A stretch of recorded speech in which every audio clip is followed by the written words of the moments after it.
I did not like it. It was Oh,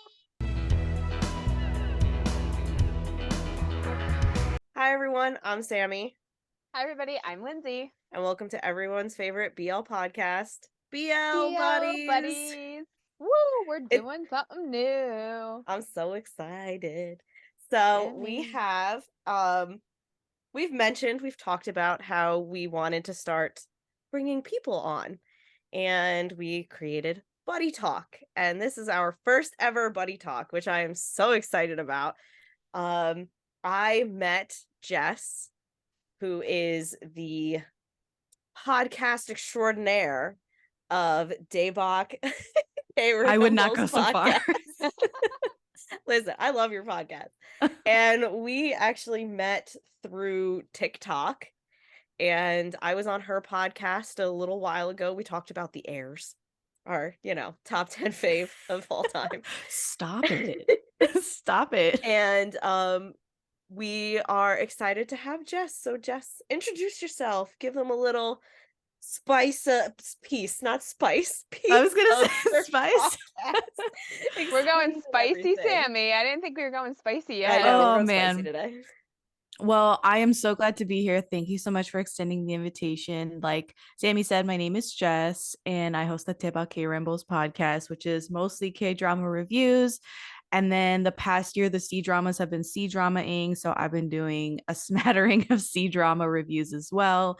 People seem fine with it. I think I am not about to change the name to C Rambles at any point. I had someone ask me that the other day, and I was like, no. I was like confused. Um, I am really excited to jump into this world of BLs because that was like a low-key goal for this year, was to start watching some more of this genre, which I've never really delved into. And I've been watching K-dramas for a really long time. And I have to say, this is not the first BL that I watched. I'm not sure if this is the right time to tell you guys. I recently watched The Untamed. Oh, Lindsay! Ah! Lindsay! My finger, if you look behind me, I have my blanket of Wanji, and we were friends. And then if you look, hold on, I gotta go this way. Those are the bunnies. There's the bunny. Right there for the Untamed right here. So. The little bunnies, the white bunnies. Mm-hmm. I don't want to spoil the thoughts that I have about the Untamed, but I'll just give you the Spark Notes version because there is like a long episode coming out later. Oh, I'm excited. I did not like it. It was very good, and I completely love the couple, but I think I was caught somewhere between I wanted more from them versus just innuendo and like it's in the ether sort of thing, and you have to read between the lines, and this means this and this means that, and they bowed 3 times, and they all this stuff. Yeah. And then on top of that, it was really heavy wuxia and a lot of political stuff that was happening. Whole back half, like Sammie said, if you could just remove the entire past and just focus on Wei San Wen Luanji would be perfect. Yeah, so that was my issue with it, was that I'm like, this is like large swaths of the show are uninteresting or downright confusing, and then when you get to them too, you're like, oh, thank God they're back on screen together. Yep, 100%. So I get it. That's why I just was like not 100 on the Untamed, which is a terrible thing to say because I know it's really formative and it did for great things for C-drama BLs, which are largely illegal. And so today we're not going to talk at all about C-drama, but I thought I'd bring up my first BL drama. Yeah. That's a heck of a BL drama. Yeah, too. for real. I mean, Lindsay had me do the I want you to watch of that show. So I broke it into, those sections. But I agree that, and that was the thing is like, listen, I love skinship and I love, nuanced things. But when like at the end of the day, you're still like not getting that happily ever after or, that whatever, it just drives me insane. It like, it's like, okay, yeah, they're together, but we just have to pretend they're together because like, like you said, they're essentially illegal and they're not, so it's just like, it was just frustrating that it was more a bromance than the BL, because correct, like the books are very much they're spicy. BL. Yeah, They're spicy. They're they're gung ho about it, but then the show is very not. Right. And I 100% get why you didn't enjoy it. I was like, this isn't very enjoyable to me, and it was a slog to get through for a lot of the episodes. So I quite want to apologize for anyone listening that's like, wow, this guest doesn't even like the Untamed. It's like, okay, I feel like this drama that we gotta cancel her. You know what? It's been great. We've had a great talk. Thank you so much for being on. It's been nice coming on the show with you guys and talking 5 minutes about the Untamed. Exactly. Sammie. I totally get why you're never going to do the buddy series again. Wait, no, we still need to find that abridged version that she said that one of our listeners told us about, that it's literally just about Wanji and the 20 episode special. They, like, take Yes, the abridged version of it. That's the one I need to find. Yeah. Just because like I even say, like, I love the Untamed, but I literally will watch it from episode 33 to 50. Oh my gosh, so you're not even watching I'm not watching the past. No. Yeah. I watched the entire thing, and when I rewatch it, I rewatch from maybe episode 1 and 2 and then 33 and 50. I literally skip like the entire past. This is, I mean, I don't want to say like go listen to the podcast when it comes out, but me and my guests had a really robust conversation about how when people really like a show, but then they only like certain bits of the show. Yep. 100%. And 100%. people who watch a show for the first time and skip through parts of the show because that's not what's interesting to them. And it's like, okay, then they didn't watch the show. Yeah. So it's quite, I can't believe you're saying like, oh, I watch it from 33 to 50. That's literally like how we're coming at it too. It's like, okay, if we take out everything that is so seemingly superfluous to what we really want to see, then is the show even good? Because you're only watching this certain thing, like, right. Even when Danny was watching it, like, he would come in, like, my husband would come in and out of it, because again, it isn't like that big BL kind of thing, like, so he didn't really realize what I was watching, and he just like sat down and saw swords, and he was like, "Ooh, fighting! Like, let's watch it." Right, which is great. Yeah, and let's talk about the phallic swords that everyone's always carrying. Yeah, exactly. But so he would sit down and he would watch it. I remember the one episode we were both sitting there, and we were just getting so bored. It was like them, like it was like a bunch of them sitting in a room, basically rehashing what had been told and what we already knew for the last like 30 some odd episodes. We're like, we don't need this rehashing. We know. And he's just like, is this gonna like move anytime soon? And I'm like, so I started like fast forwarding because I'm like, I already know what's happening. I don't know what the entire episode was them sitting in this room talking. I was like, that episode was completely unnecessary to the like plot of this entire series. To the plot. Yeah. But I love how we're talking about the Untamed. Anyway, I brought it up. I'm sorry. No, we love that you brought it up. See, this is what we mean. We go off the rails. Off tangents, I told you. But so the show we actually, Lindsay, you explain what we did. Okay, so we gave Jess 3 options to pick from when it comes to BLK dramas, and we were super excited and happy with her choice. Jess, would you like to tell them what you picked? I chose Our Dating Sim, which is now a bad time to tell you guys that I'm not a fan of workplace romances. Or I knew that. I shouldn't have given her the shot Sammie to the heart. No, she said that. I've had that conversation with her. But I did it to myself. Okay. You did. Because I saw all the options. It's me. Okay, it's on me. It's not on you guys, because I picked this show. You're the problem. It's you. And I said, Taylor Swift.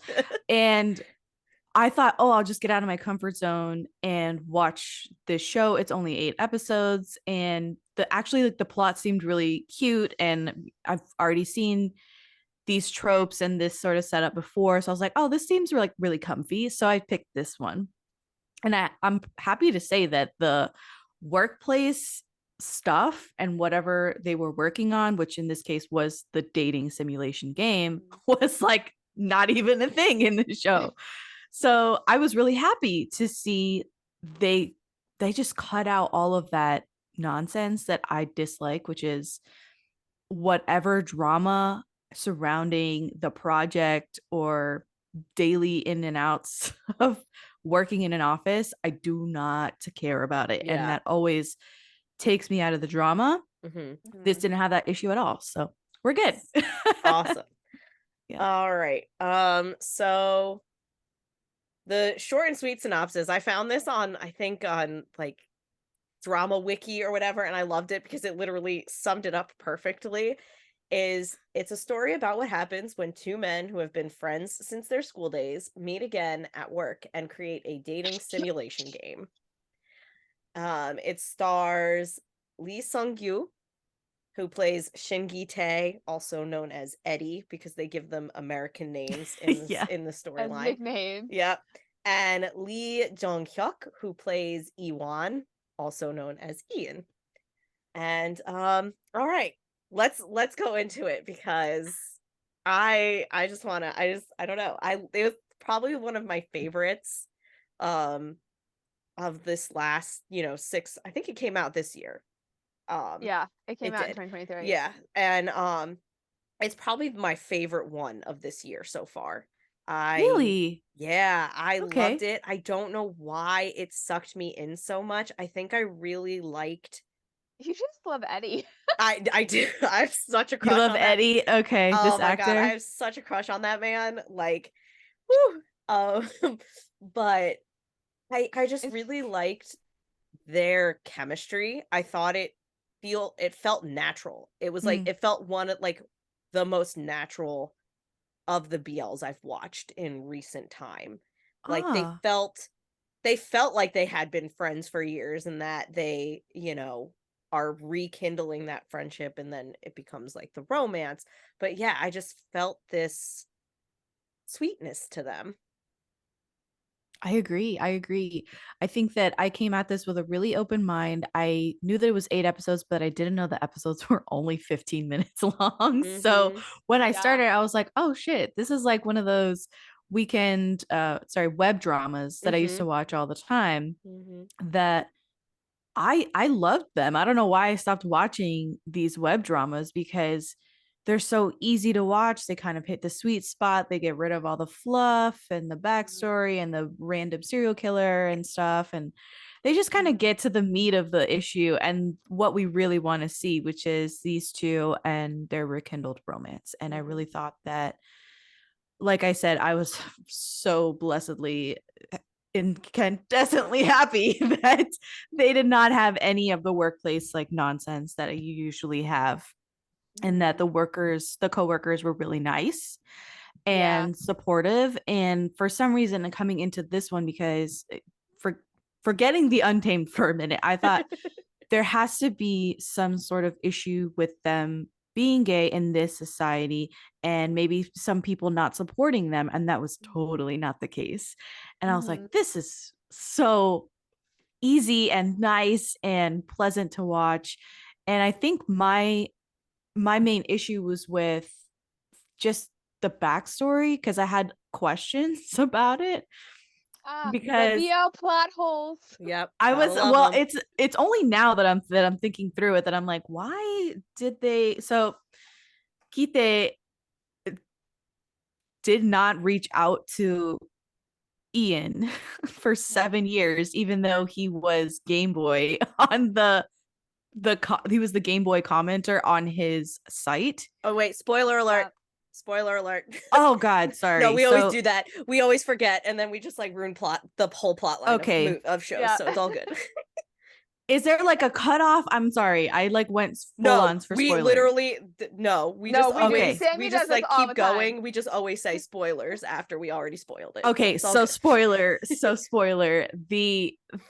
mean, I don't understand why he didn't just say, I'm Kite, and like let's talk, like let's get coffee or something, instead of just randomly commenting like a creeper for years and years and encouraging him anonymously. And then I also didn't understand how Ian or Iwan just didn't stick around for Kite's answer after he confessed his feelings on graduation day. Yeah. And like he kissed him and ran. And when I kissed saw him that, and ran off. Kissed him, and then I'm like, oh, is this a trope of like gay panic, and he's gonna be freaking out, and he's not, and that's how they're gonna lose touch. Right. And then you find out that he liked him too, and he's chasing after him. I'm like, what? It's such a waste of time because 7 years. 7 years they could have been together. They could have gone through college together, stayed in touch, and it just never happened. And they both made mistakes and they didn't quite make sense to me. So I was questioning that after the fact, after I finished the show. But I think that I also had issues with Kite because when Ian comes in for the interview, he's so weird and rude and abrasive and giving him really tough questions in the interview when he's the one who suggested that they hire him in the first place. So I was like, what is this that he's doing? I don't understand this act. I think to me, it gives me pulling the pigtails of the girl you like because he ran away from him. So I think it was like his revenge. And I think the biggest thing was Ian was like, wait, you know who I am? I'm like, you guys don't look that different from when you were 18. They look identical. Yeah. I think I agree. Like, I think the reason he was the way he was is because Iwan was like acting like he didn't know him. And so Gite was kind of just saying, all right, I'm going to play up that I'm just going in for an interview to interview this person. Meanwhile, like, I know who he is. I know that he's capable. I want him on our team and stuff like that. But I agree that the whole like 7 years could have been completely avoided if I understand like for me, I understood him kissing him and running away in the sense of like he did it and, you know, Eddie looked taken aback, like what just happened. Yeah. But it was more so like you have to sorry, I would need time to process that as well. Like somebody just kissed me and like I never saw this coming. Yeah. And so I just kind of saw it as that. And then like, you know, he's running after him, he's chasing after him, and I know that I think Iwan got a new phone number. So Gite couldn't contact him. And so when he found him as Game Boy, I don't think it was immediate. I think it might have been at that like 6 or 7 years.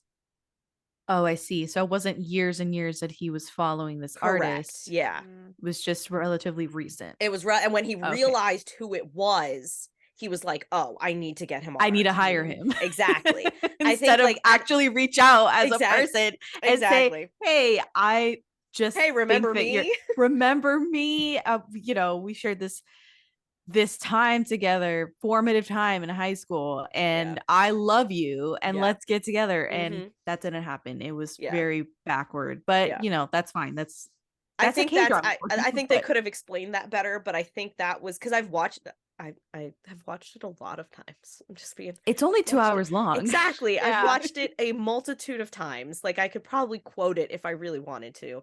But I think that was the thing was I didn't realize because I agreed with you at the front. I'm like, why is it taking them 7 years? And I think there was that time where he tries to call him when drunk. And it says this number no longer exists. So he didn't have his number. However, Iwan had his number on his new phone because he goes to text him about his aunt dying, but he never sends the text. Yeah, because he's still scared and you know, that kind of thing. Well, my question is, doesn't Eddie know about like the aunt and the restaurant and his sister taking over the restaurant? Like, couldn't he have gone to the restaurant to visit him, or is that like a plot hole? That's probably a plot hole. Eddie knew about the aunt and the restaurant? That's what I'm wondering. That's what I'm questioning. Did he know about it? I don't think he did. I don't think he did. I don't think he told him that they were. I don't think he told them that They he were was up and leaving. moving. Yeah, that And was a that's why whole he just secret. disappeared, and they're like, where the hell is he? Like, where'd he Yeah, go? because his family was going through financial issues, and then he went to Right. go live with his aunt. With his Yeah. aunt. Yeah. So that, yeah, I don't think he knew about the aunt and the Okay. restaurant and the sister taking over the restaurant or the aunt dying or anything. Mhm. And that was kind of really nice to see later in the show when he's like, where were you for 7 years? What have you been doing? Mm-hmm.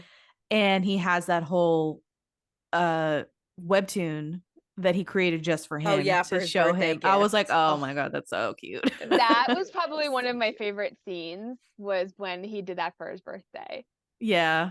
He's like, it's 2 minutes to my birthday. He's like, just wait, I made the webtoon. And I was like, oh my god, I'm blushing. This is so cute. I died. That was It was like, really cute. there were so many cute scenes in that show. Like, it was seriously one of my favorites. I don't know. It's just, I don't know. It's just so cute to me. I don't know. I love it so much. I had a question about why Kite thought to hire Iwan based off this one art style. Because I've been this person that's like, wow, I really like this artist, but I'm not sure if they can do other styles or fit this other need that we have. And he literally had one style, and it was just no color, two-dimensional line art. And then he was like, we need you to do all the, and then the art that he was doing for the sim was really elaborate and, full of color and three-dimensional looking and completely different style than what he was doing on the site. And I was like, how did he know that he could do that? Like, how did he know he could actually do the job? Yeah, which and is why funny. How could he sell that artist to the CEO and everyone else who's on the team? Yeah, because we're like, remember when he originally, Iwan went to that other interview. Oh, and while he was there, the guy was like, can you let go of this? Like, can you move past this character? Because this is the only character you do. And like, can you do anything else? And can you move past this character? And so that does make that is a good question, because you're right. Like, his artwork on the site was very minimal. It was very it was clean, but it was simple. Yeah. And then all of a sudden he's drawing these like well shaded and well, like, almost real looking characters, and you're like, wait, hold on. Okay, going from a creative standpoint and a romance standpoint, I think you're seeing his progression of accepting Jitae's like feelings, and like because like, he was kind of stagnant in that he kissed him and then he ran away. So I'm wondering if being confronted with Jitae again, I'm saying this wrong. I'm saying his name. I'm just gonna say Eddie. Being confronted with Eddie again and understanding his feelings and Eddie's, I feel like that maybe was the progression in his artwork and his artistry. It could have been like that, like you saw how minimal and simple it was when he was just kind of living in his grief for the relationship, and then it kind of slowly became more alive. I don't know. I like your poetic take on it. Yeah.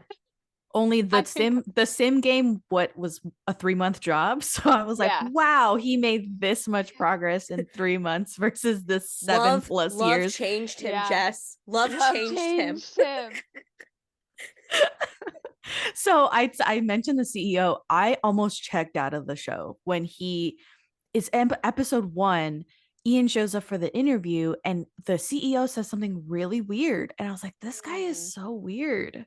He's weird. He said something like he's more because he's more handsome than me or something that. Eddie comes in the room for the interview and he says he's more handsome than me and he's young, but I'm the CEO or something like that. That was what he said. And I was like, what the fuck is this guy trying to say? How do you, having gone through an interview process pretty recently, I was like, what is this? Yeah. No, I get it. Yeah. I get it. No, and I get it. He was just weird throughout the entire show, but I think my favorite part was when Gitae like put him in his place. Oh, when Ian was on the blind date. Yes. And he goes, "Hey, it's time for our late night coffee. You go get the coffee." And then he's just standing there and he looks at him and goes, "Maybe you should go and help her." And like kicks him out of the because he was such a weird character. Like, I think so bizarre. Is he just? I think they were trying to make him be one of those bosses who was like trying to fit in with the youngins. Yeah. And he just couldn't. He was just that awkward, weird boss. Like, it just made it weird. I think it made me really love Sunny as a character because remember when she was asking about his artwork and the manager kind of came in and she went, "Don't you have work to do?" He like ran away from her. I remember that part. Yeah, they literally all shut him down. They're like, "You're not the boss of us. Like, shut up, dude. Shut up." Yeah, I feel like all of them put him in his place, being like just this older guy, and they were just like, "Shut up, dude. Like, get over yourself. You can't hang. You're like not. You're just not the guy that you think you are." Did you guys also think the CEO was gay, or was that just me? Oh, I don't know if I thought really that. thought about it. Okay. Yeah. I thought he was. And then they never went anywhere. He was never talked about it or anything. Yeah. That's like one thing that Korean BLs they're starting to do, but they haven't really done in the past, is have multiple love interests, like multiple, like, like in normal K-dramas, you have the second leads and, all this kind of stuff. Korean BL's very different. It's very much focused. You have those two people and that is it. Like, there's really never somebody trying to impede on their relationship a lot, if ever. Like, Semantic Error had this girl who was interested in the one character, but she became their friend. But she ended up becoming their friend. A lot of them, they don't have these outside second leads. You don't get second lead syndrome, which is great because it's a nice little thing. But now in the more recent ones that they've started announcing and that they've started putting out, they've been putting in multiple couples. So they're still not, well, I don't know, because I think in the new one, June, I think there's going to be a second lead, but I think he's going to have his own couple at a point. But yeah, it's not common to have secondary, like second leads or secondary like relationships in the Korean BLs. I was reading too much into it. I was doing too much. Well, because you're so used to it. Exactly. You're so used to the K-drama like experience of, okay, where's the second lead come in? Where's all the drama gonna come in? And it's very different. It's like, no. Yeah. The first episode in the elevator, I think Eddie says, "Do you have a lover?" Yeah. I lost it. I was like, oh my gosh. Not in the elevator with a third party in here too. And I love her. She's like, "Oh wow, we're just freewheeling in here, aren't we? Like, this is a different kind of culture." Yeah. Yeah. He had no qualms. He was very that was the thing that I liked so much, was that Eddie was so open and flirtatious and really excited and giddy to be around Ian again. So I really like that. Yeah. That he was genuinely pursuing him versus him just being mean and tsundere, kind of like the first episode with the interview and a little bit of after he starts the job, he's so kind of mean, and I don't jive with that, but yeah. But I liked really nice. I think I liked when he finally like confronted Ian about the fact that he ran away. He's like, "You didn't even give me a chance to respond. Yeah. You just ran." And he's like, "So you're doing this again? Like, you're just going to run away and not let me explain myself and, tell you what I feel?" And I love that he was just like, "I like you." It's like, accept that I like you. Accept it. Yeah. I loved that. And I thought it was so, when he invites him to like have a drink or like work after hours, and he goes, "Okay, I'm gonna go wash up," and Ian just like chokes on the beer and he's like, "What were you thinking?" Like, I loved that. I just like, it was so cute. And then like him seeing his old camera and seeing the pictures from the camera and him going, now do you believe Now me? do you believe that me? Yeah, it was. And the plants, oh my god, him having the plants and him saying like, I like them because, you know, once they're rooted they stay. They say they take They deep don't roots. Yeah, they take root in the home and they don't leave, they don't run away. And like, Say less. yeah, That like, okay, that whole trauma that Eddie has over Ian just leaving, disappearing, abandoning him after this really strange and emotional confession and kiss. I feel like that's really unique, I guess, to have this sort of larger internal struggle for one of the characters, and in such a short show, right? Like 8 episodes, 15 minutes a piece. And you manage to really, he sells it that he is intensely worried about Ian leaving again and not saying anything and being abandoned and not having another 7 years that they don't have together.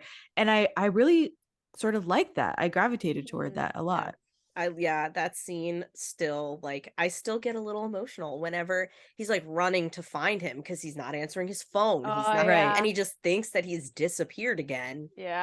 And but also we have to suspend logic of they're in Seoul and he somehow finds him on the streets. Like, come on, come on. Like, okay. But like the way he's just like holding him and he's like, I thought you left me again. Like, you can't leave me like that.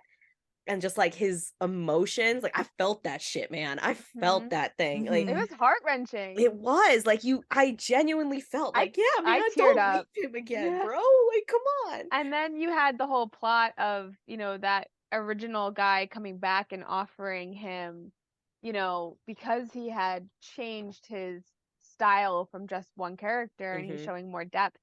And they're like, well, it's international. And sometimes I'm like the kind of person that I'm like, in certain dramas, like they turn down like the deal of a lifetime to be with the one they love, and then it all goes to angst, and you're like, ugh. So when he turned it down, I was like, oh no, the angst train's about to hit. And then there was no angst, and it was just really cute. Yeah.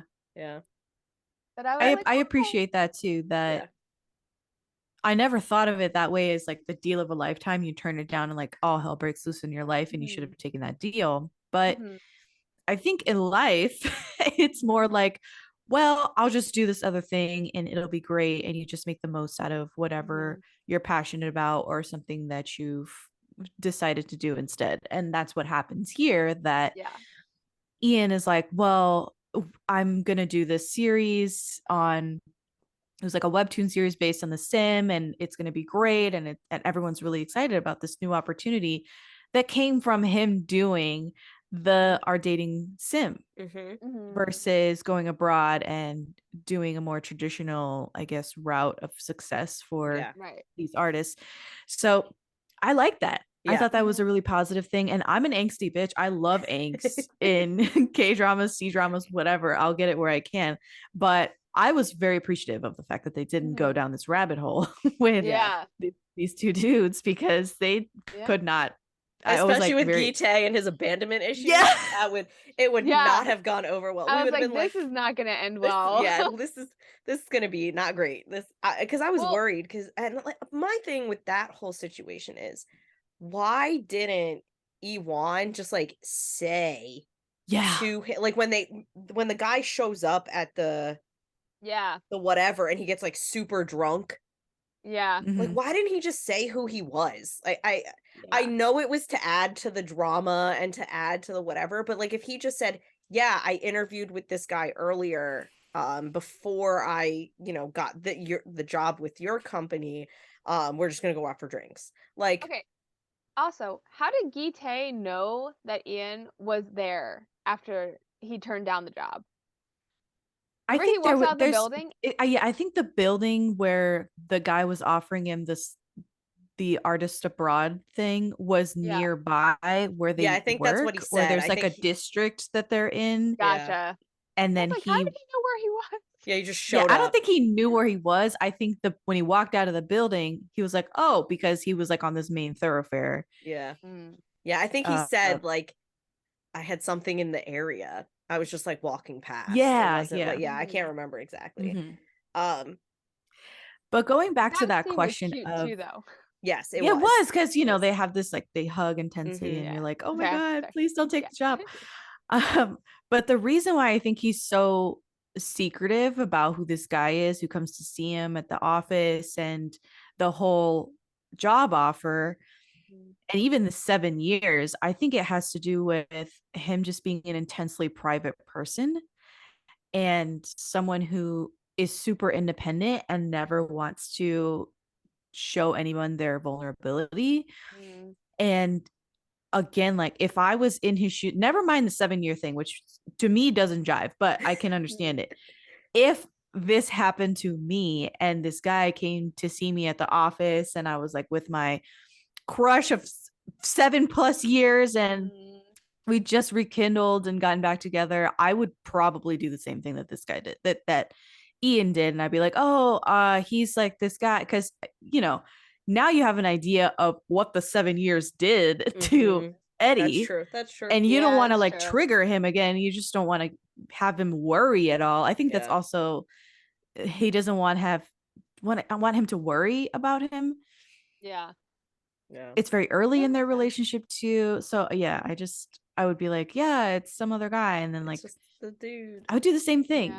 Yeah. Okay. All right. I see where you're coming from on that. I definitely see that idea of just being like, shit. Like I don't want him to like think the wrong thing. So I'm just gonna like cover it Not up. say anything. Like think that I don't want him to think I'm leaving.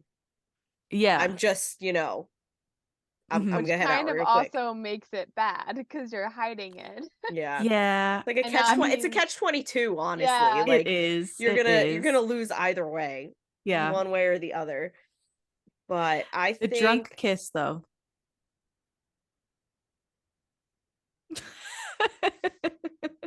Which wasn't actually a drunk kiss because then Eddie's like, I wasn't drunk. Yeah, I wasn't drunk. I was just embarrassed. Yeah. I was just embarrassed. Again, K-dramas, their kiss game Korean BLs, their kiss game has gotten better. Because, oh, really? Okay. Oh my god. They used to just like be like, so do you remember? And their eyes would be open. Yeah, it would just not be like the fisheye kiss. It wouldn't even be like, it would just be like a thing, like like in, I hate to say it, but in Chinese romances, like they don't really kiss, they just kind of touch lips, or even in like the OG Korean BLs, they don't really kiss, they just kind of touch. That was like the starting point of Korean BLs. Like it's funny because we just did a podcast about like the changes that we've seen in BLs, and one of those things was that we've noticed the progression of Korean BLs are following that same kind of trajectory as old school K-dramas, but at a much faster rate. Ooh. Because they've only really been coming out since 2020. Like a lot. No pun intended. Yeah. Okay. Well, wow. But like, I mean, it's true. It's true, yeah. But they've only really been like putting out like regularly. I want to say they've been putting them out consistently since 2020. Yeah, I mean, that's what she said. So from 2020 to I'm listening to you. I'm listening. From 2020. So from 2020 to now, they've kind of taken the same trajectory as 2007 to 2023. 2007? Like K-bells, geez, Korean dramas. Like, so it's just they're going faster into that, and I'm very excited because like now we are getting more, I want to say, realistic kissing scenes and like emotional scenes from them. And I would say that kiss was very, very sweet, very cute, and I loved the follow-up one when they're hanging out and he's playing his his games and whatnot, and he's like, okay, I'm gonna close my eyes. He's like, you don't think I knew what you did in high school where you just like stared at me when I finished playing my games. Yes. Oh god, that scene gets me because when he kisses him, the way Eddie looks at him and is like, oh, look at you. And I'm just like, like I get all flustered. I'm like, yeah, okay, yeah, that's so cute. That's okay. I love it. So I love I their was flustered with their first date though. where they go The to first date was so cute. that little Oh my god, walk Yeah, like Sammie thing. found that. We're You going have to there when we're in go. Korea. Yes. I pinned it. It is pinned. It took me like less than 2 minutes to find it, Yeah. which is scary. She's terrifying. I have a weird skill of you send me a photo and I can find where that person is. That's Yeah. not a weird skill. That's a superpower. And That's what I said. am really excited for you guys to go to this outdoor park or wherever it was that they were. Yeah. But even the lead up to that, I thought was really good because it's like Ian is being really coy on the phone, Mm-hmm. and Eddie is just like, "Hey, I got these tickets. Let's go on a date. You know, I'll drop by in 30 minutes, get ready." And he's like, "Is this how you ask someone out on a date? It's very evident that you don't have a lot of crushes because where's the romance?" Yep. Yep. It was so cute. I loved it. I Yeah. loved it that Ian's like, "Pursue me, Yeah. okay?" He's like, "You've never had unrequited love, have you?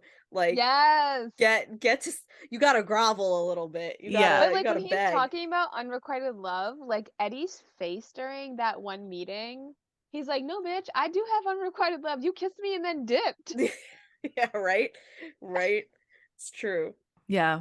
But the date was good as well. Yeah. Talking about body counts because he's like, "Have you dated before?" And they're trying to like broach this subject, Yeah.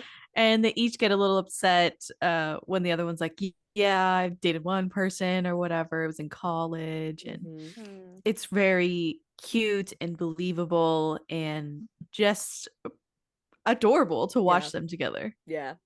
I think I almost wanted a little bit more of Hite's friends, like Mm. outside of Iwan, like those two Yeah. that were That they waiting went to high on the school with. rooftop, that they went to high school with, that he ended Mhm. up going to college with, and then Yeah, like, they had they that meet up after the drink. fact. Yeah. Yeah, and they're like, he's like, "Hey, guess who now works with my company?" And they like talk about how distraught Gite was Hmm. throughout those years of not knowing where he was. Mhm. Right. And I liked their kind of banter that I wanted a little bit more of it. I think because it was such a short show, they couldn't, Mm. there was no reason to add them Yeah. for longer periods, but I feel like they would have been like a really funny bromance. Kind of like their friends group would have been really funny to like dive into if they had more time. Mm-hmm, mm-hmm. And I wish that they would have, like, in my mind, I have the storyline of Gite brings Iwan back to like be Mm. like, "Hey, look who's back." Yeah. And they just unload and embarrass Gite about like Yeah. how upset and distraught he was that he was gone, and like not really knowing that they're dating. And Yeah. so, Gite's getting all like flustered because he's like, "Shut up, guys. Like, we're dating." And, Iwan is all excited hearing like how upset and distraught Gite was while he was Yeah. gone. I like that. I think that's if this was expanded to maybe 20 minutes an Mhm. episode, that's something that I would love to see. Yeah. I had a question for you guys because Mhm. this couple is really cute. I love all their interactions, and there's just no family element. They're Mm. existing completely outside of the nuclear Korean family. Mhm. Yeah. And You that's like. a huge part of like K dramas, right? Is the family unit and them coming Mhm. back home and interacting with their parents and extended family, siblings, and things. And we really don't get that in the show. Mm-mm. So are Ian's parents gone, and that's why they went? Because you really only see his sister, and you get alluded to the aunt, but you really only see his sister, and you never see Gitae's like family at all. Like they Yeah. don't exist. But he seems very like, I don't care if people see us. Like when they were on the rooftop, he's like, I don't care if people see us. So I'm like, I wonder like how comfortable he is with like family in that aspect. Mm-hmm. Yeah.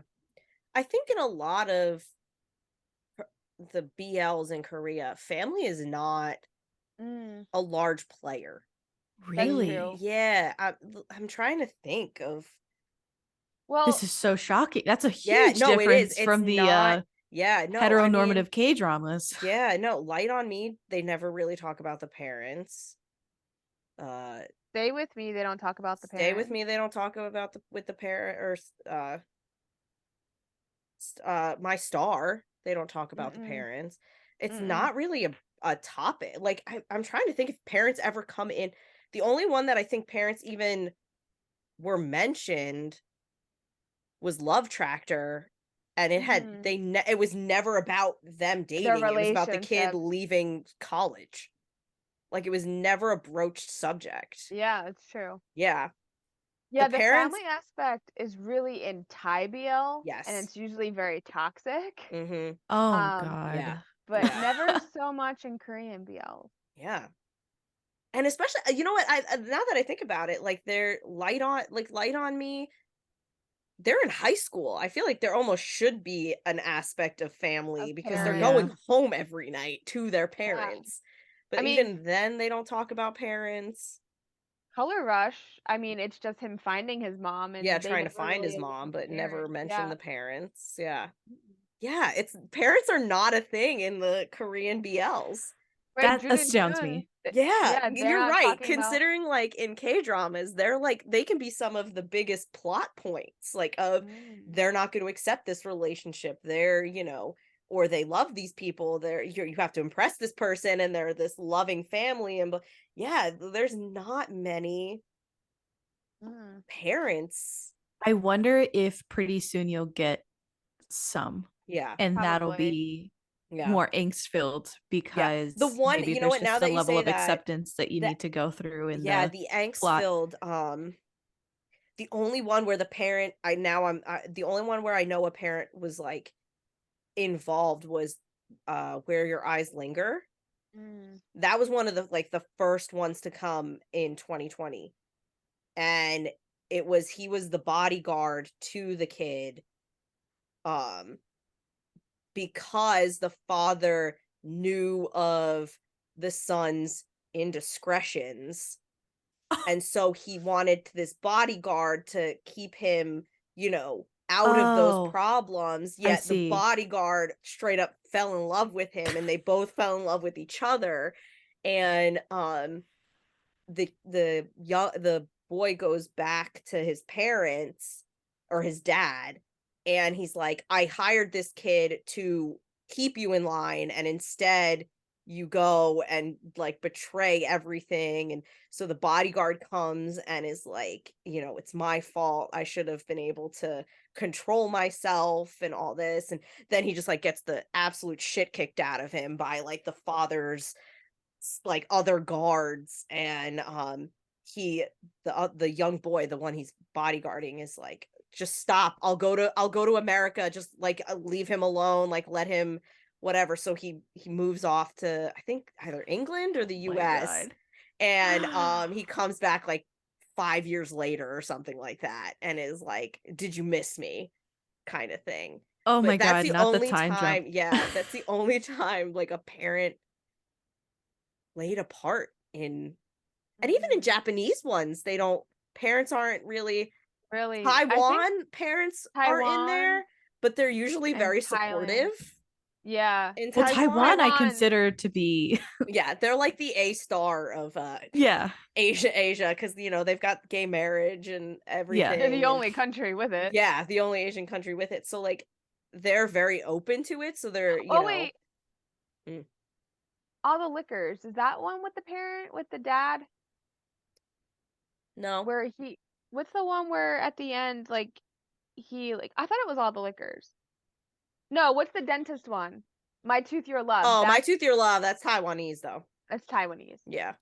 Oh yeah, that dad was a dick. Yeah. Who's beating him with a stick? Yeah. Ugh. Yeah. I think that's the problem, is that it'll just ruin the It'll ruin the fun vibes, the ruin the happy. fun Yeah. vibes, the positive representation, I guess, Mhm. because if you introduce parents, I think that'll the people that watch these will just be like, this is so unrealistic. Mhm. Yeah. to have positive parents or to have negative parents is too on the nose and too sad and too realistic. Like, I can see why they just like leave it off entirely, because I feel like the prevailing mentality is so against LGBTQ stories. So like, I think it's more they're just like, you know, in the K-drama ones at least, I want to say they're like, love is love, and we're gonna leave it at that. That's the end of the story. We're not having any kind of dramatics no about discussion. that. Yeah, exactly. Like it's more just, yeah, they're dating. That's the end of it. It is what it is. And the Thai BLs, they do, the parents tend to be not the greatest. They're kind either super supportive, like you're the super supportive mom, but it's always the toxic dad. Yeah, it's usually the toxic dad. In Kin Porsche, they didn't really talk about Kin being gay. It was just like mutually accepted that was just like how that was never a plot point with the family, was Kin gay. And I think that's how it should be. Yeah. Like it's just okay, that's a relationship. Because I think in another Thai BL, what was it? Between Us, which we watched recently, like they go home to the one boy's house and they're just living their best life. They're getting along with the family. Like nothing's, it's just they're living their lives. Like they're not whatever. And then, they go to get in the car, and I think that's when the parents really like put two and two together that they're dating, is because they say, oh, he would never let anybody drive his car, but he's letting this kid drive his car. And they just were like, okay. And then they like walk back into the house. They're like, oh, he must really like him. He's letting him drive his car. And that was the end of it. Like it was just this like, and that's what I always say is I like when they just make it normal. Yeah. Because it is normal, and I'll stand by that. Love is love. Love doesn't see things. It just sees that you love something, someone, like anything like that. I mean, thinking about too, Love in the Air, like you never really see their parents, but like Papai's siblings talk about how much their parents love Sky. Yeah. Like they like all of like Papai's whole family like just absolutely adore Sky. And like they like thank him for settling Papai down. Yeah. Like, and you never actually see his parents, but they're like, thank you for making our son not a fuckboy anymore. Yeah. Pretty much. Like literally.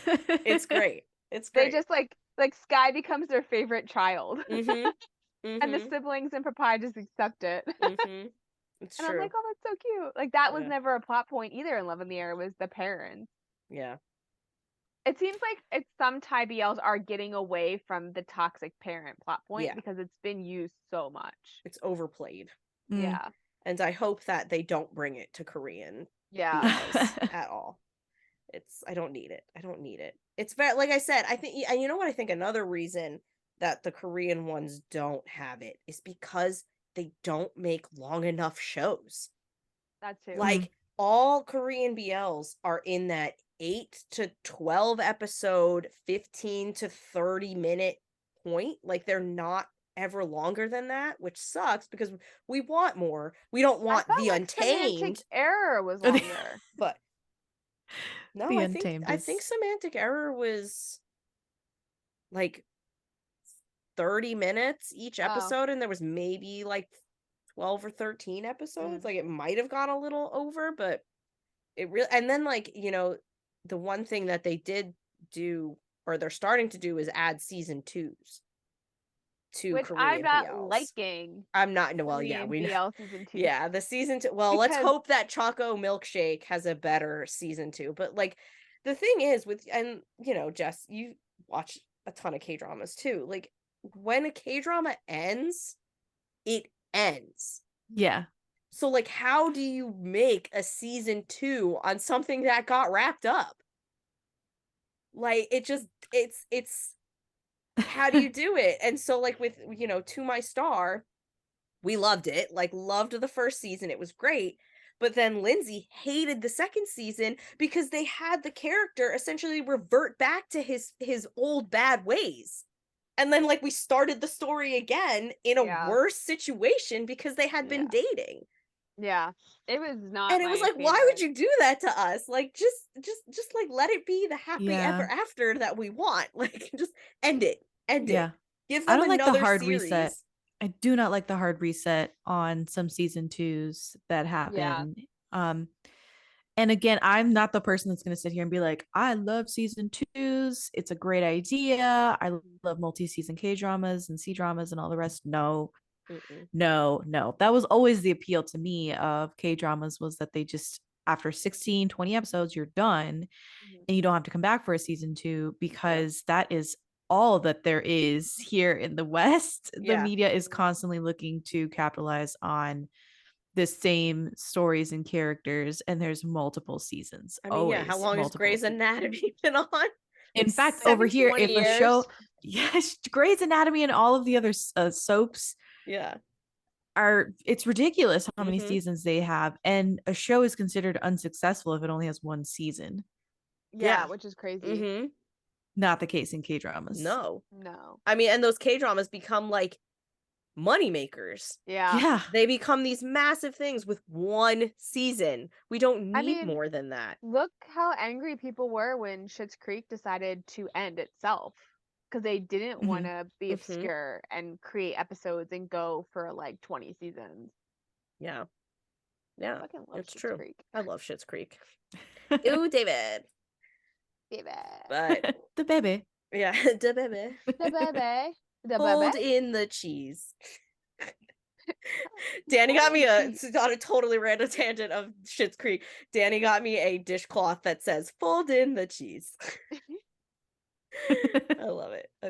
I am excited that they might be doing it. Oh, speaking of that, so when I was going back into Viki to rewatch certain parts, it said "Our Dating Sim the movie." So is that them just doing what they did with Semantic Error and just piecing it together? Yes. So, Jess, this is a fun little thing you'll learn once you start to dive more into the Korean BLs, is they make these short series. So, like you said, this is only 2 hours long, which is a movie. So then they turn it into a movie and they add scenes. And I say it like this because I kid you not, Semantic Error was like, oh, we're putting out the Semantic Error movie. And I'm like, oh my gosh, like, what are they going to add?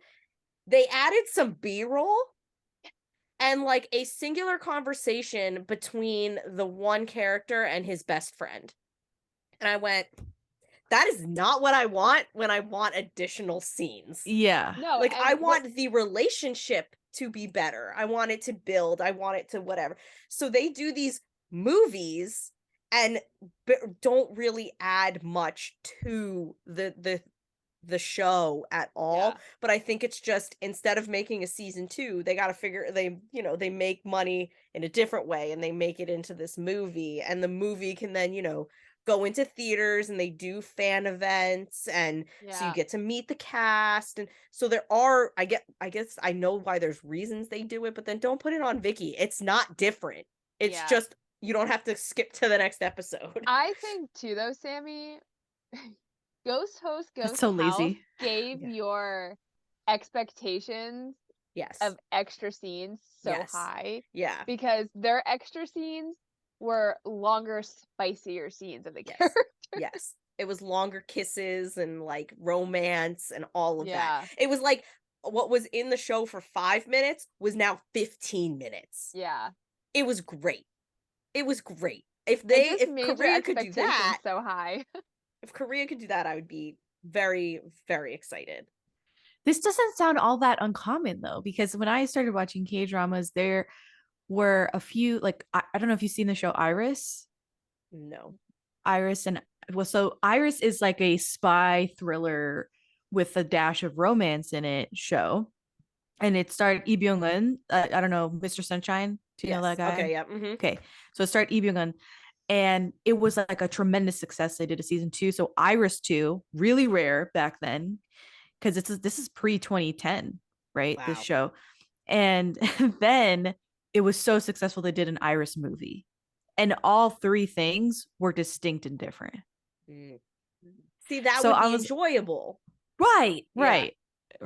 But this whole thing of repackaging the show as a movie does not, like, this is not okay to me. That's so lazy. This isn't even High School Musical level where you get the 3 different stories, right?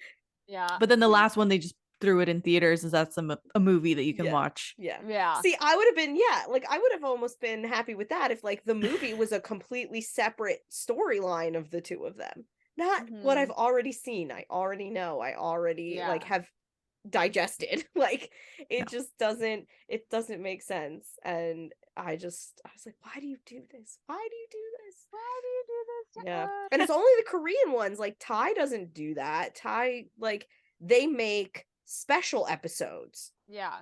So the series ends and the special episode is just pure sweet lovey-dovey. We're happy and we're enjoying like being in love. And that's like an epilogue. Exactly. That's literally it. It's an epilogue to the story. Give me that. If you're gonna give me a movie, give me a special episode. See, you're touching on my issue with Tharn Type. Yeah. My favorite episode of Tharn Type is the special episode, and then you go into season 2, and I'm like, what the fuck is this? Yeah. You revert back. No offense. They revert back. No offense, Tharn Type people. But my favorite episode of Tharn Type is their special episode because it's so lovey, and the fact of how Tharn and Type handle Type's parents is hilarious. To me. But yeah. I loved this show. Okay, so I love this show to the point I just texted Lindsay. So my boy Eddie Gite Sungkyu, he wears this one brand religiously throughout the series. And like he wears it and he even like rewears some of it. So I found the brand, but they only sell in Korea. And I was like, this sucks. I hate being an international fan sometimes. And like they don't have stores in the they don't even have a store in Korea that when we go I could go to and get it. So sure enough, I found a site that does personal shopping. And you send them the links, they order it for you, they tell you how much it's going to cost to ship, and they ship it to you. So I just bought 2 of the sweaters that he wears in that show. No kidding. I am so excited for them to get in here, like get to this house, and I can wear them. I am so hyped. And they were on like 80% off. Like they were so deeply discounted. I paid $25 for each of these hoodies. That's nothing. That's nothing. For a hoodie, nothing. So I was like, yeah, I'll pay the $20 to get it shipped to me. I don't give a rat's ass. Like, send it on over. But yeah, so I did get those 2 the sweaters. Commitment level. Well, as you can see behind all my K-pop albums and all that. And then wait, hold on. Do you see it? I don't know if you can see it. Lady. Hold on. She's a merch hoe.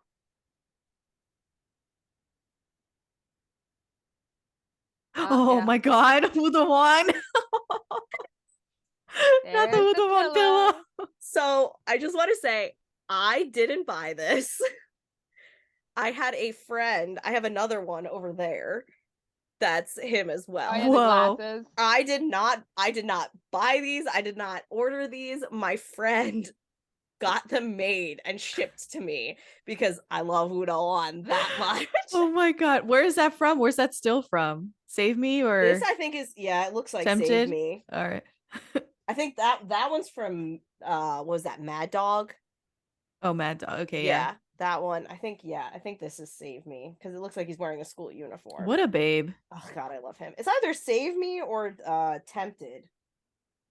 But I think it was Save Me. But yeah, those are my Wudon pillows. Oh my god. I don't have any merch. Those are my Wudon pillows. Lovely. I love them. I have that little shelf with the white and purple and stuff. That's all my BL merch that I have. I don't have much. All on one shelf. Yeah. Okay. And then I have the Love in the Air little box set. That was kind of a disappointment, in all honesty. Well, your like semantic error one was good. The semantic error one is stunning, but again, I think it's because Korea does that stuff so much. Like they do the box sets, they do like all the albums and stuff. Thai has never really done it, and now like Thailand and the Thai BLs have blown up internationally, that they're trying to compete, get into that way of merch, and it wasn't that. It kind of lacked for me, but they'll get there. Yeah, they'll get there. Yeah, I don't care. I ordered, speaking of our dating sim, I ordered their box set. I tried to get a fan call. I didn't get it. Oh, dang. It's okay. It'll be fine. You'll definitely get a fan call at some point. Yeah. What was in the box set? For the Love in the Air? Yeah. No. The semantic error? No, the Our Dating Sim box set that you said you got. It came with, I haven't gotten it yet. Okay. But it comes with a bunch of cute photo cards. I believe the OST, oh gosh, posters, little the photo card holders. Like semantic error had a photo card holder. I think this one comes with like a photo card holder that's like one of the stands, like the frames. It came with a bunch of different stuff, and it was only like $40.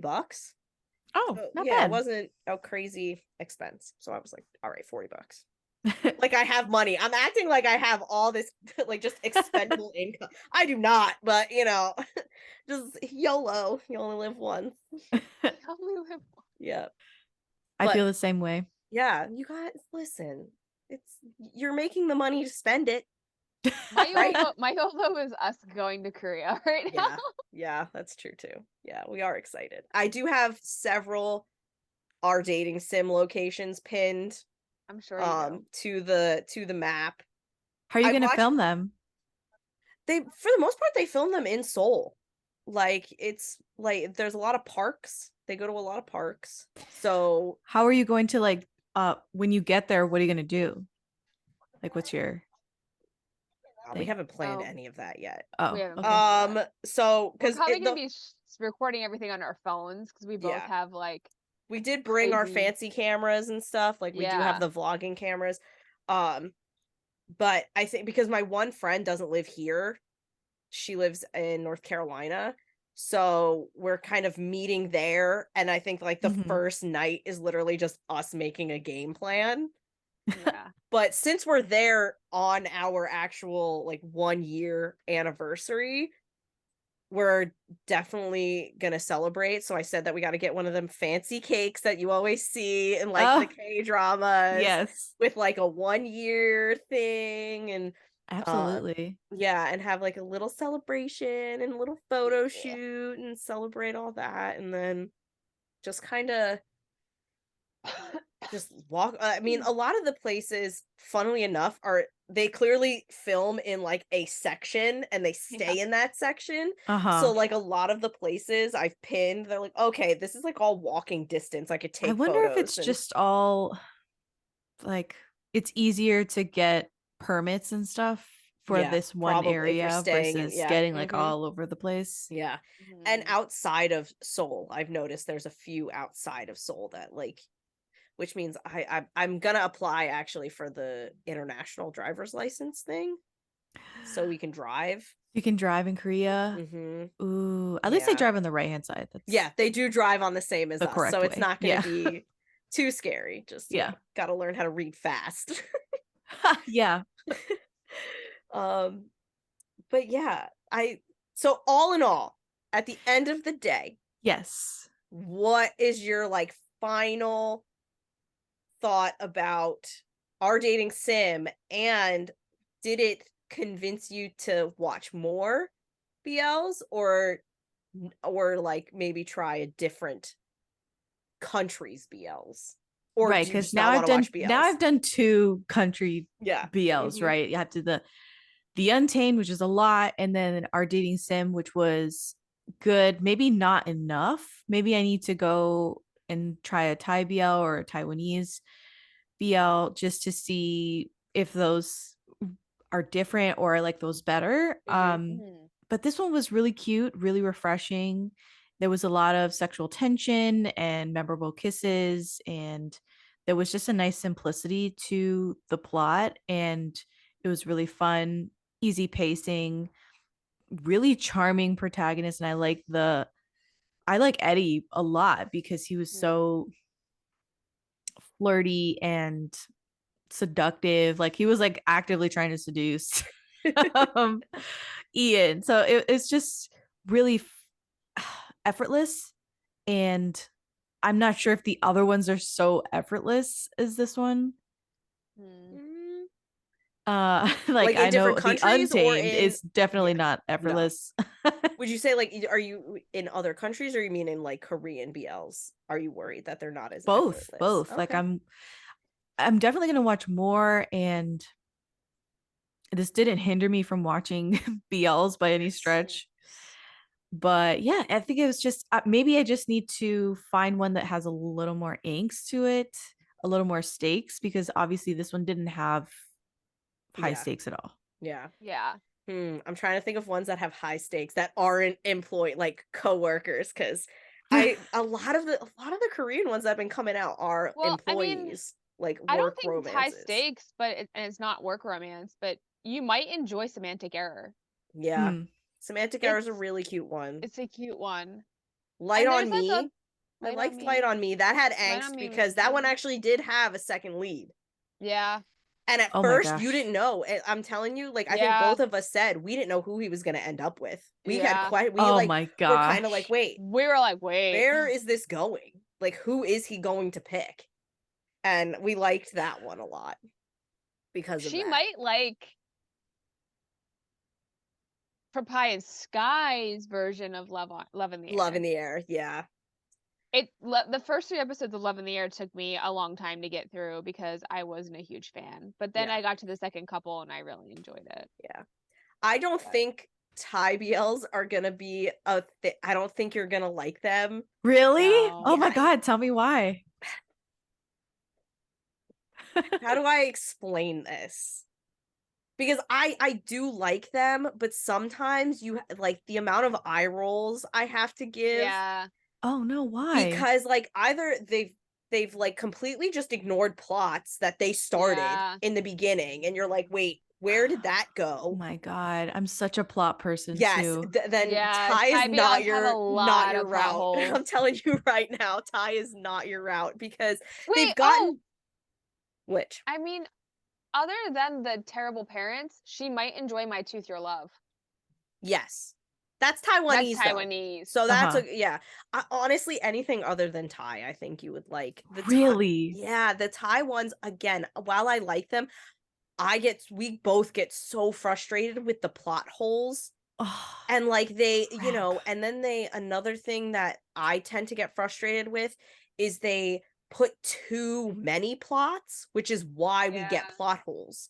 Yeah. And like you've got this main couple, but then all of a sudden you have like 5 other couples that you need to remember their storylines, and you're like, wait, who did what? Who said what? Where are we? Like what world are we in? And it's just, unfortunately, I know I'm gonna get shit for this, but I have really like steered away from the Thai BLs in the last couple of months because none of them have done it for me. But I will say, Lindsay and I just started Wedding Plan. Yeah. And it's only 2 episodes from the same in. People who made Love in the Air.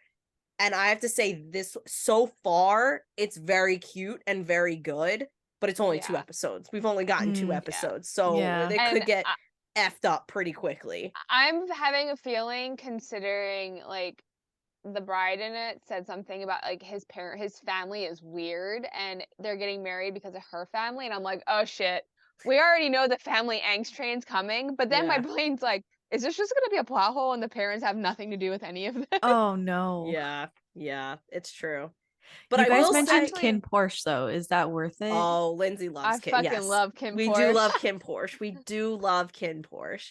But even in there, there's plot holes. The biggest plot hole in Kin Porsche is the ending. Yeah. What? Yeah. Oh, Because it just like it's there, and then like they don't explain anything, and you're just like, what the fuck? Yeah. The last episode, I just kind of went, what happened? Who are these people? Like, where did we go?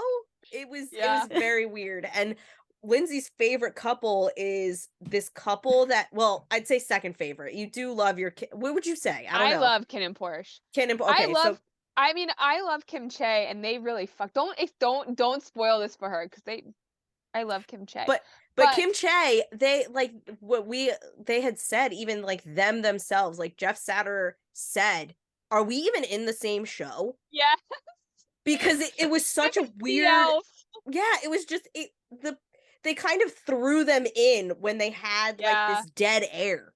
Yeah. And we were like, wait, why did you even do this? Why did you even bring these two into the storyline? Right. But we did like Kim Porsche. It had a lot less plot holes than a lot of the other ones. Yeah. I mean, the ending, you're just like, what the fuck is this whole ending? But no, Kim Porsche was one of my favorite BLs, because again, they made like the LGBTQ like it normal. Like that was never a plot point, was any of them being gay. It was all more so the mafia and like everything else. Okay, so I think, say less, because you had me at mafia. So. I had you at mafia. Yeah, no. If you like angst and some mafia, then you'll enjoy the Vegas Pete arch. Like that's Sammie's favorite couple in it. I love being on Vegas Pete. I compare a lot of stuff. I compare a lot of Thai BLs to Kim Porsche, because they really push the envelope with shit. Yeah. Okay. Yeah. Especially their NC scenes. So if you watch it, watch the uncut version. Yeah. There's a cut version?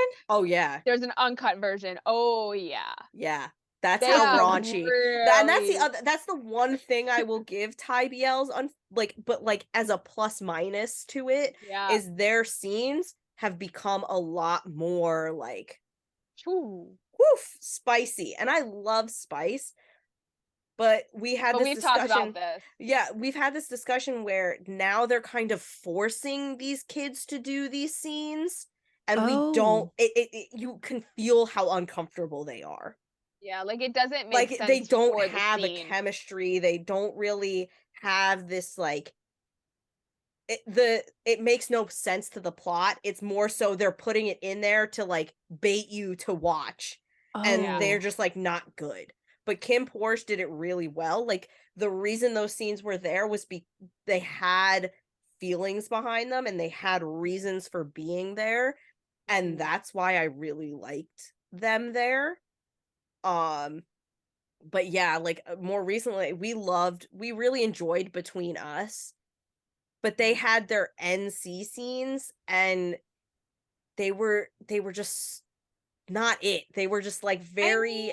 I just felt uncomfortable watching it. Yeah. So like the first one wasn't bad. You were like, oh, this is like a hookup, like it's a one night stand. Yeah. Okay. It's like we were like, it's a one night stand. This is fine. And then like every scene after that was like just continuously still awkward. Oh.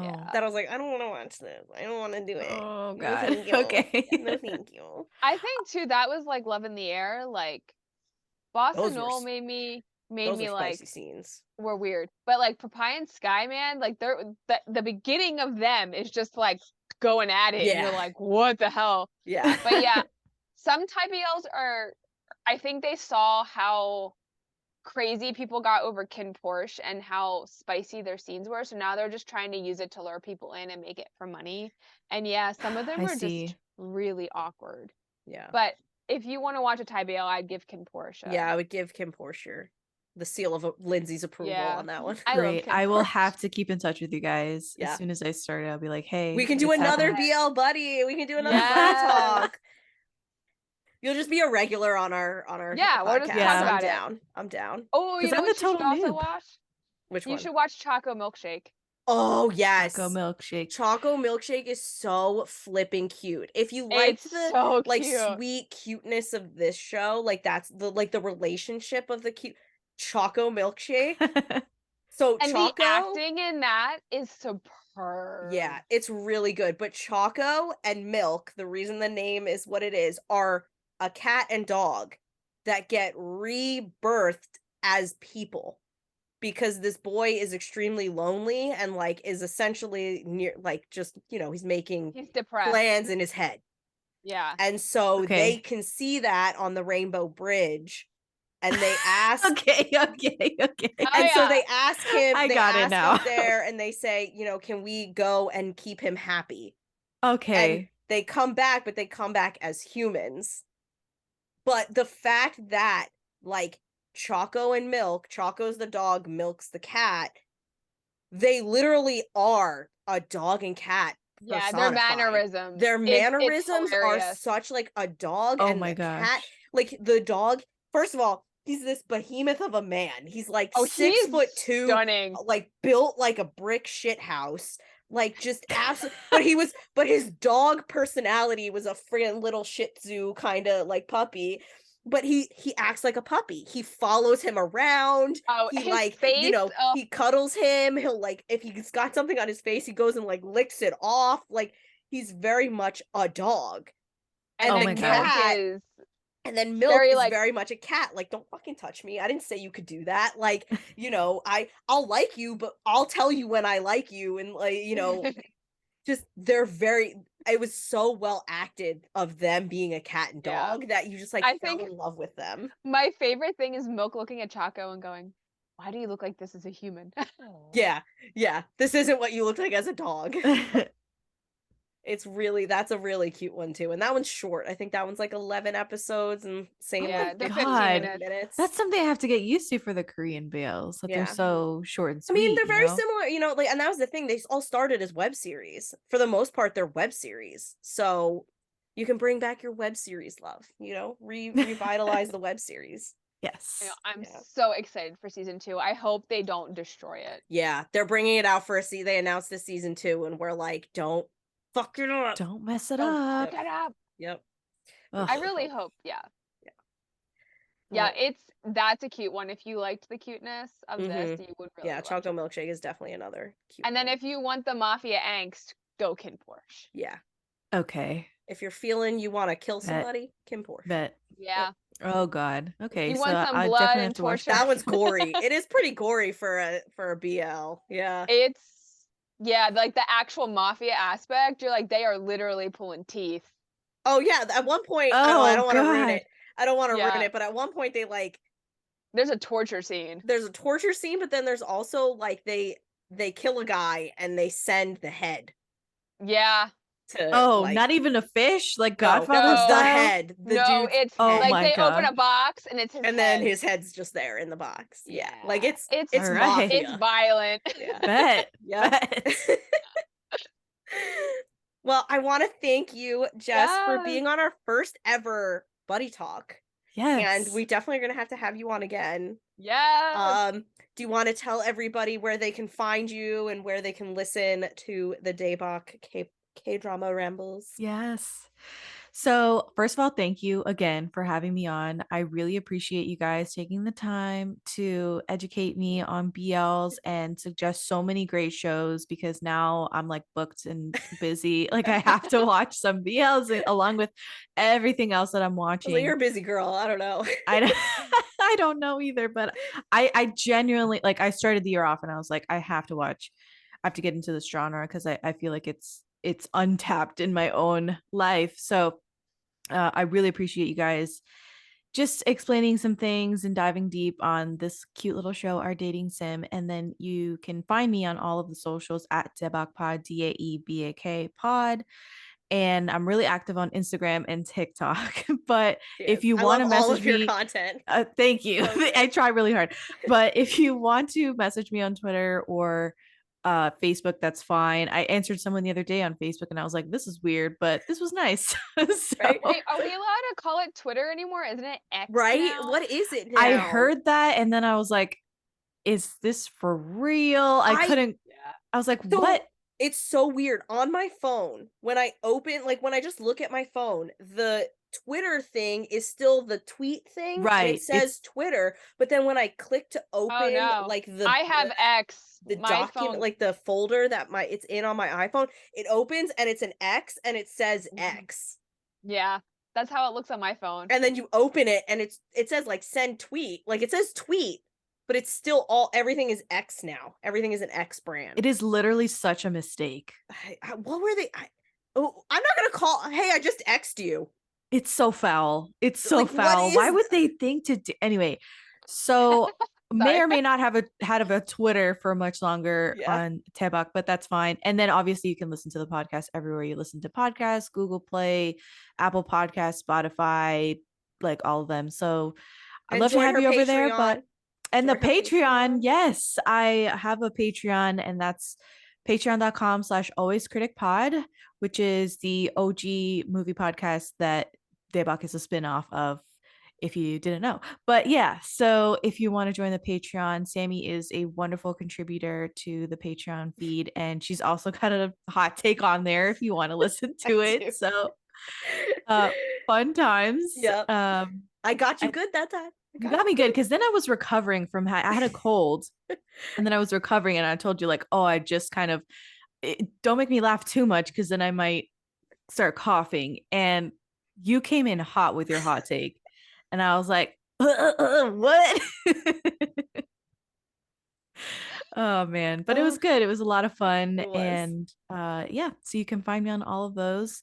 More than happy to talk K-dramas, C-dramas, BLs now. If you want, if you have BL recommendations, I'm more than happy to accept them. Yes.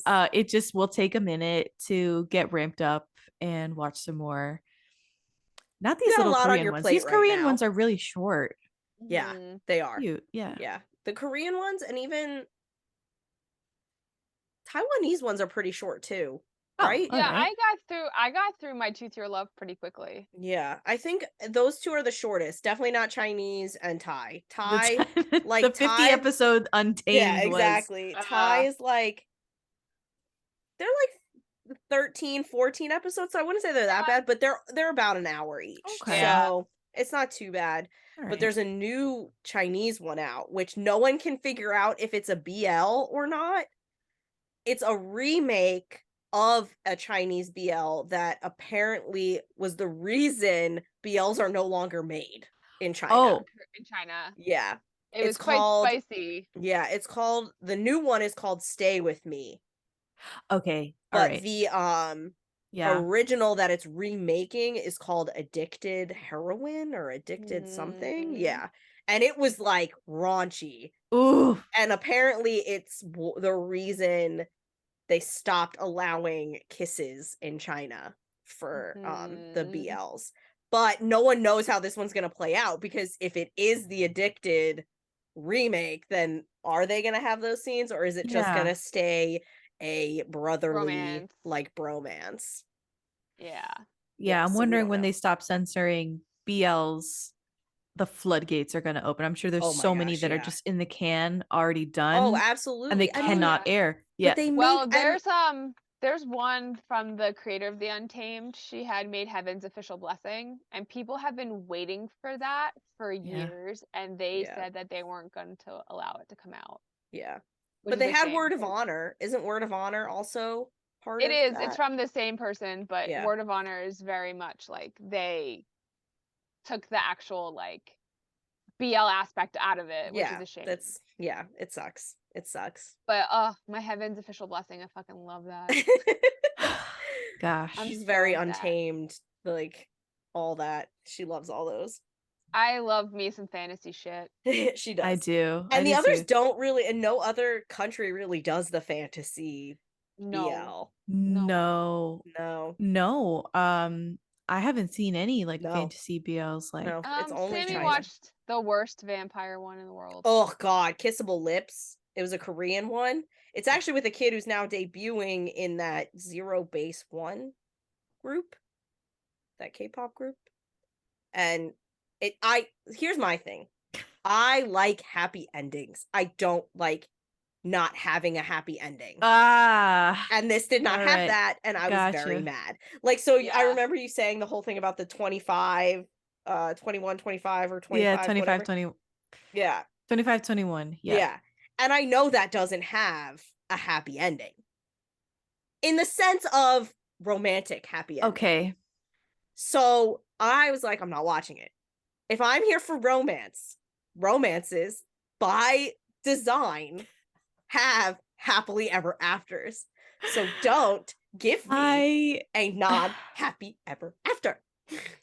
This is not so much of a hot take as much as I can do both, right? Like I really appreciate a happy ending, and then I also am totally comfortable with like a tragic ass ending that nobody gets together. I don't even care if they die at the end. Like I'm just like, yeah, as long as it's warranted in the plot, I feel like I'm okay I can get with that. it. I think it's one of those things where I have to be almost forewarned that I know it's not going to be happy. Because there is a Korean BL where I know it does not have a happy ending. And it looks like a tearjerker. So I'm like, I have to be in the right mindset to get my heart broken, kind of thing. Because like I watch these to escape. It's escapism. So my escapism is having this happily ever after. But like I get it. There's some shows, there's some like K-dramas, Korean movies. Korean movies is where it really gets me because you never see that shit coming. Unbelievable. Yes. You never see that shit coming, and then you're ugly crying, and like it's just God, it's bad. But like it feels good at the same time. But it's somehow cathartic. Yes, very much so.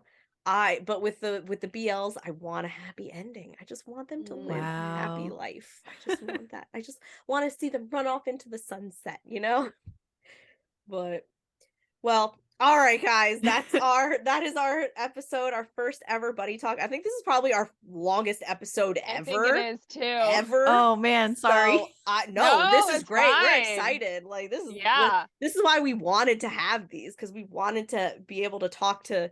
Like, listen, I love Lindsay, and I hope Lindsay loves me. But we want to talk about other people. We want to talk to other people about BLs, Yeah.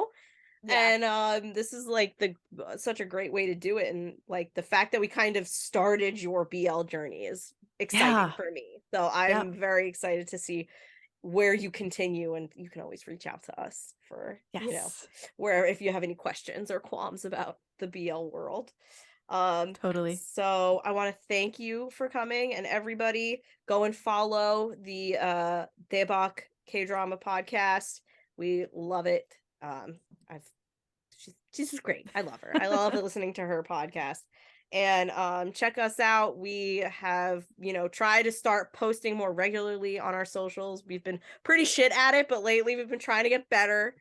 And we will see you guys in the next episode. Bye. Bye, everybody, and thank you, Jess. Thank you. Thanks, guys.